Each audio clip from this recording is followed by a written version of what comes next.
What's up YouTube? Jeff back again from High on Android and DopeTechDaily.com, and today I'm here doing my first ever Q&A video. Back when I did the Droids Giving 2016 giveaway video with Android File Host, I asked you guys to leave comments, questions in the comments section for things that you wanted to know about me, because I haven't done a Q&A. I've been having the channel for about 9 months now, and so I wanted to go ahead and give you guys more information about me so we sort of know each other a little better. That's always good. So I'm going to go ahead and answer as many questions as I can from the comments. Also, a few that I found on Twitter. Unfortunately, I did not ask you guys to use a hashtag. That was my bad.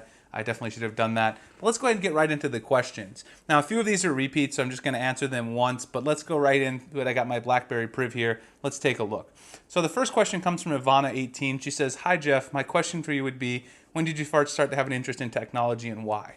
Well, I actually have been into technology for a long time. This plays into another question. Many of you know my undergrad major was mathematics. I've always been into programming and the applied side of mathematics. And of course that leads to interest in things like software, etc. So I really got into mobile technology with the first iPhone. I was an iOS user through the iPhone 3GS. And then when Android started picking up a lot of steam, I picked up an HTC Thunderbolt. And then from there I went through and just have been using Android for the most part. Since then, of course, I always own an iPhone for comparison purposes because I like to have access to all apps across the various platforms.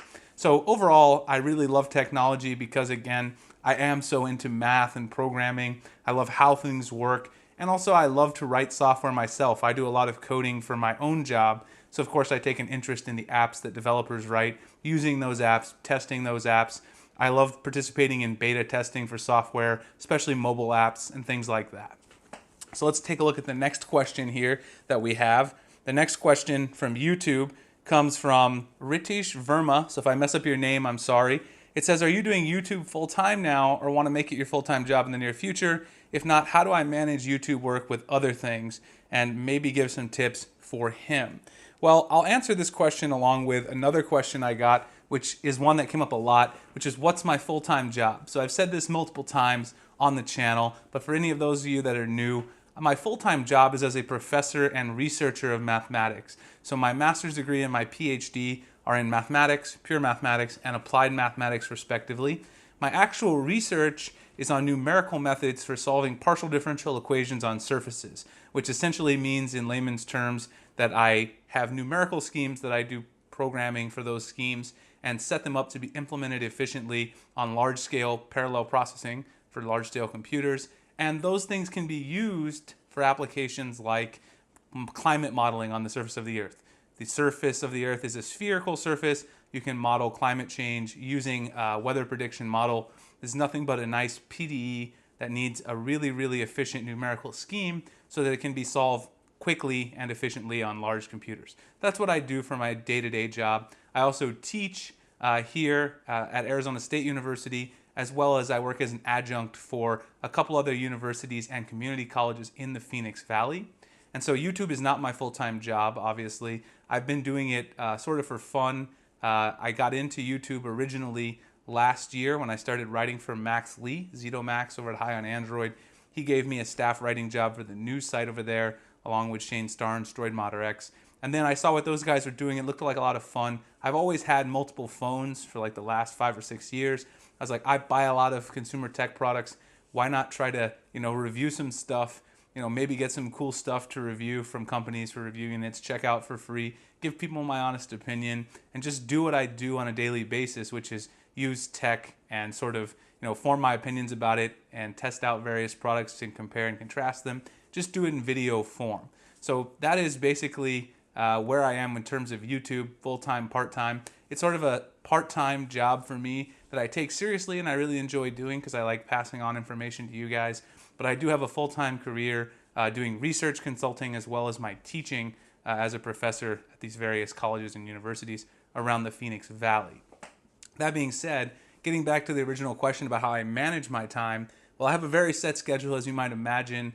I have to plan things out during the week, certain times to make videos, to write articles for High on Android, on days where I know I'm not teaching, so I'm not going to be in the classroom. And then I schedule, additional time for my research activities at the university. So yes, it's very hectic. I probably spend 12 to 14 hours a day working during the week, try to take off Saturdays and then get back to work on Sunday. Usually I use all of Sunday to plan videos, what I'm going to shoot during the week, etc. And of course, that takes a lot of time. But the only thing I can say is if you have another job in addition to YouTube, you really have to take YouTube seriously and carve out time, even if it is sometimes into your own personal time. If you really want to succeed in YouTube and you have another job, you have to take it seriously. You have to dedicate some time to it. All right, so let's get into the next question here. Hopefully not going to go too much longer than 10 minutes. The next question here comes from Flip Fam. He says, can this be in the Q&A for no reason? Sure, why not? The next one says, what editing software do I use and what is my age? So what editing software do I use? That's an easy one. I use Adobe Premiere Pro. I have been thinking about switching over to Final Cut Pro because when I was at CES, Kevin the Tech Ninja suggested to me that it might be a good idea because I use a Mac, so I might end up doing that. The other one is what's my age? Well, I actually had a birthday right in January, about a couple weeks ago. My age is 30 now, I just turned 30, so not too happy about that. I'm getting older. But the next question is from Jerry A. Will I be at CES? Yes, I was at CES. I didn't get as much video coverage as I wanted, but I did write a huge wrap-up of my CES experience at highonandroid.com. I'll link that below in the description. The next one says, from Jamie S., one of my good friends from Australia. He's been with the channel from the beginning. I really appreciate that, Jamie. He asked me here, he says, I see several Android users have switched to iOS or are considering iOS for 2-day battery life, great camera, and a smooth OS. What do you think Google needs to do to improve their OS? If I had to choose between the Nexus 6P and iPhone 6s Plus, which would you choose? Well, I have both phones, so I make this choice on a daily basis, and I would choose the Nexus 6P hands down because I love Android, I love the customization options, I love what it offers to me as a user, just because I like to be in control of my phone, how it looks, how it feels. But I do understand the things Jamie's saying, and I have seen a lot of Android users think about going to iOS or going back to iOS because of these better battery life, maybe consistent camera performance, etc. But what I would say is that while those things are true, I miss more things about Android when I'm using an iPhone than things I miss about iOS when I'm using, for instance, a Nexus device. The Nexus camera is very close.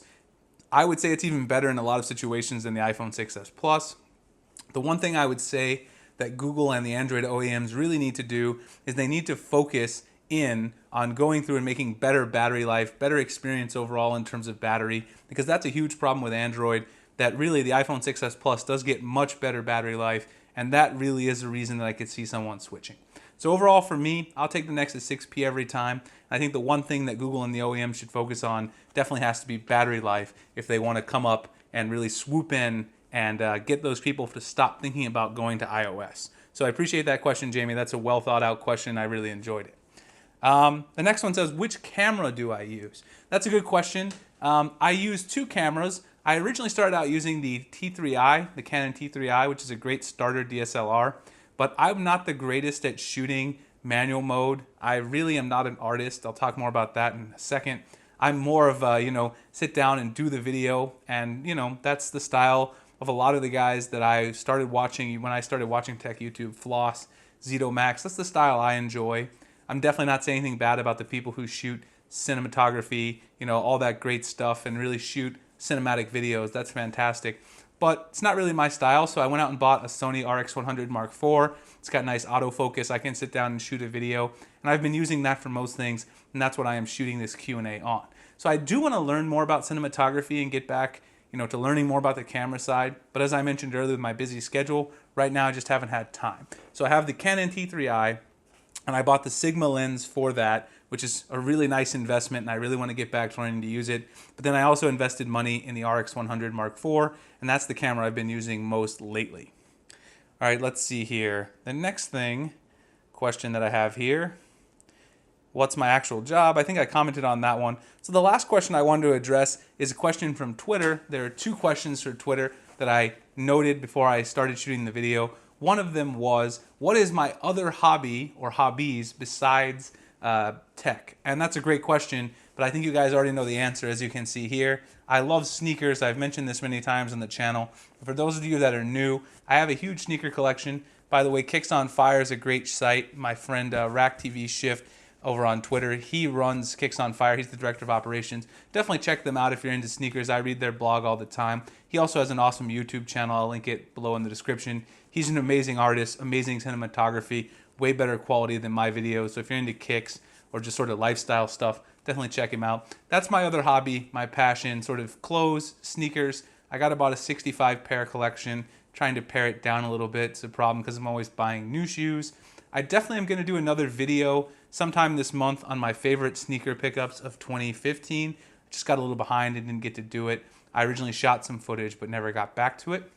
And then the other question I got from Twitter, which relates to something I talked about earlier, is how do I feel, or what's my preference in the cinematography or cinematic style videos in tech versus sort of the sit down and just talk about tech, give you my honest opinion. You know, there's a lot of YouTubers on both sides that I like. I love MKBHD. I love Kevin the Tech Ninja. I met him in Vegas. We were roommates. He's a great guy. I love the way they shoot their videos. It's awesome to watch. But for me, you know, I always enjoyed Flossie Carter, Zito Max, guys like this who just sit down. Also, TK from Total Tech. These guys who just sit down, give you their opinion. No crazy editing. You know, just a real user opinion from someone that you know isn't bought and paid for. And I'm not saying any of these guys who do, you know, the cinematic videos are bought and paid for, but from someone who you know is giving you their honest opinion. They bought the phone themselves, and they're just sitting down and telling you their experience with using it. And that's what I originally started doing on my channel. And I certainly encourage anybody who is a new YouTuber. That's a question that I also got. What advice do I have for a new YouTuber? If you're a new YouTuber, you should definitely try to focus on your content first. Find your niche, and then move on to worrying about production value. Because production value is very hard. You know, now that I have some subscribers, I definitely plan to look into, you know, trying different styles of videos. But I don't want to compromise what I've been doing, you know, best since I started. So my suggestion, if you're a new YouTuber, find your, you know, your niche, find your subscriber base, find the people who are interested in your videos, and don't worry about production value so much in the beginning. Make a lot of videos about something you're passionate about, and everything should work out great. All right, guys, I got to a lot of questions. If I didn't get to your question, I think I got to most of them. Next time I'll do another Q&A video you can ask. Most of these were pretty standard stuff that, you know, not everyone knows about me because it's the first Q&A. We can delve into some more personal stuff or other things next time if you're interested.